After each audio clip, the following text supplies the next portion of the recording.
boot and Didn't walked out. Didn't he take his fish or something? I don't know. He wrote everybody a letter, haven't and seen then he movie. regretted it.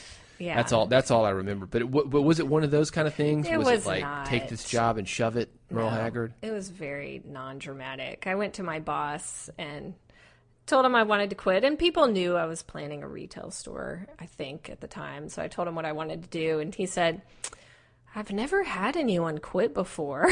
So I was like, I am the only escapee, like the only one. So it made me feel good and bad at the same time. Like, am I totally crazy? Like, nobody else has flown the co-op before.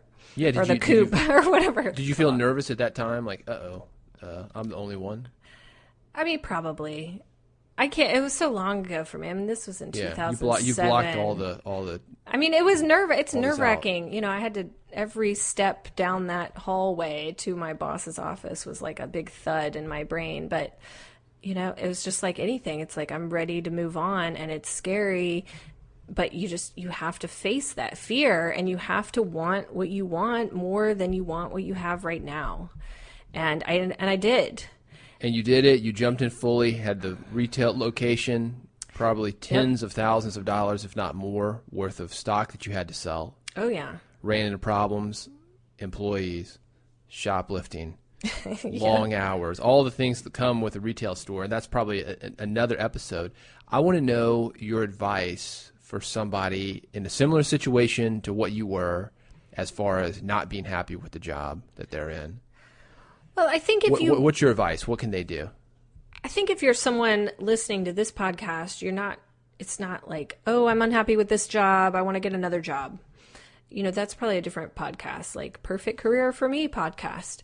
So I'm assuming that you want to do a business. And that's exactly what I wanted to do. I wanted to live this life of freedom. I wanted to do my own thing, make my own money on my own terms with my own rules.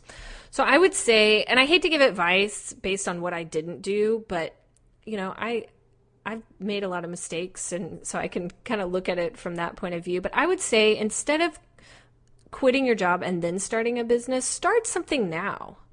Like, there are so many opportunities to start something. You don't need a retail store.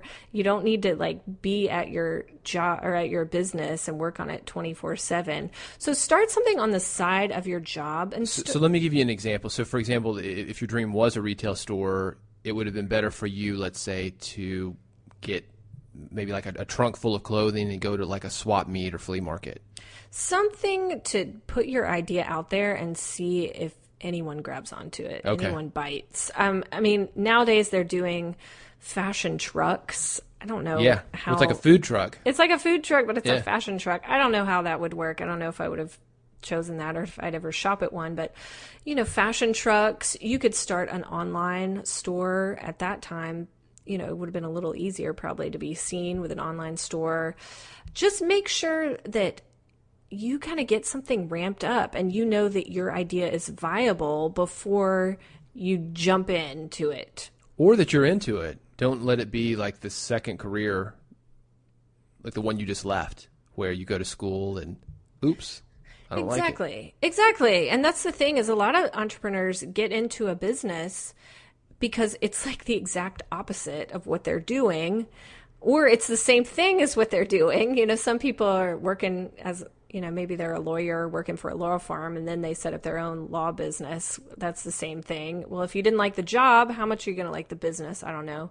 Or if you're a lawyer, maybe you pick something completely different, like photography, and you don't even know if you're going to like the business. But if you start on the side and start making a little bit of money and gaining your customer base and building your email list on the side, you're going to know if you actually like this. That's a big component.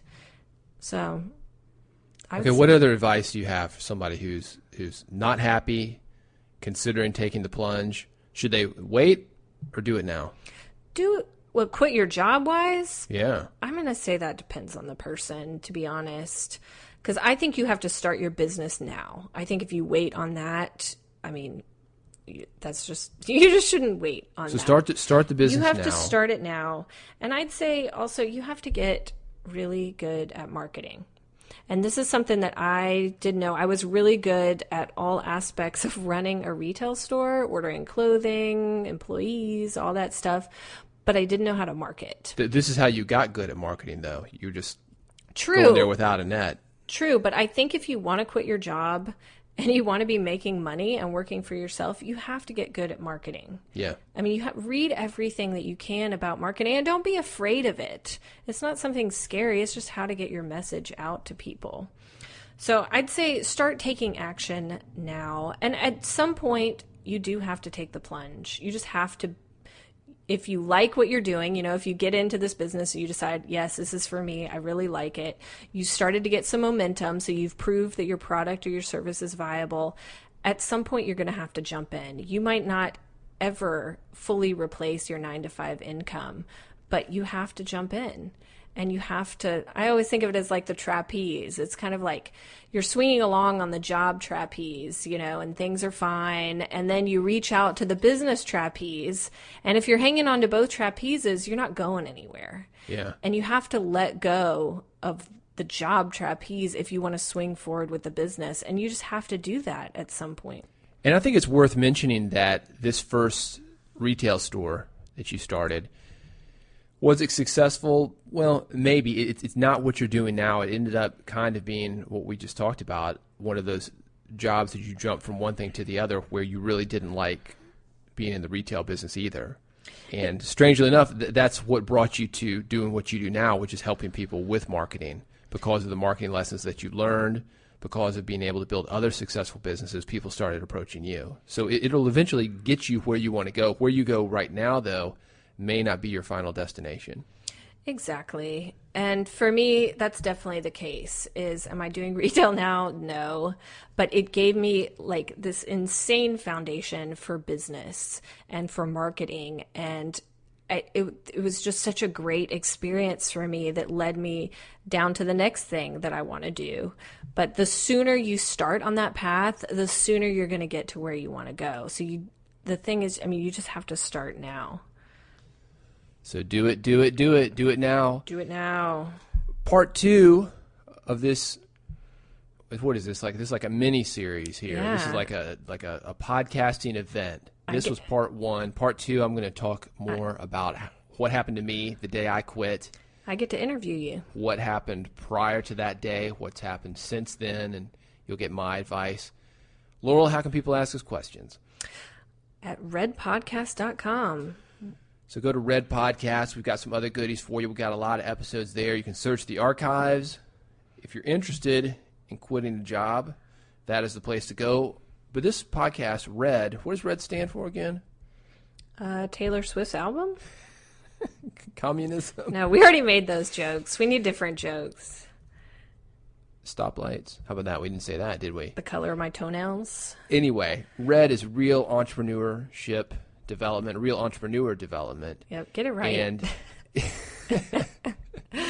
it's really for people, even if you've already got a job. We've got some great stuff at redpodcast.com, or got a job that you like and that you are the boss of. Anyway, whatever. I'm running my mouth here. Go to redpod. You can't even say it. I'm just going to say it. Finish it out. Go to redpodcast.com, and that's where we are. So thanks, David. All right, thank you.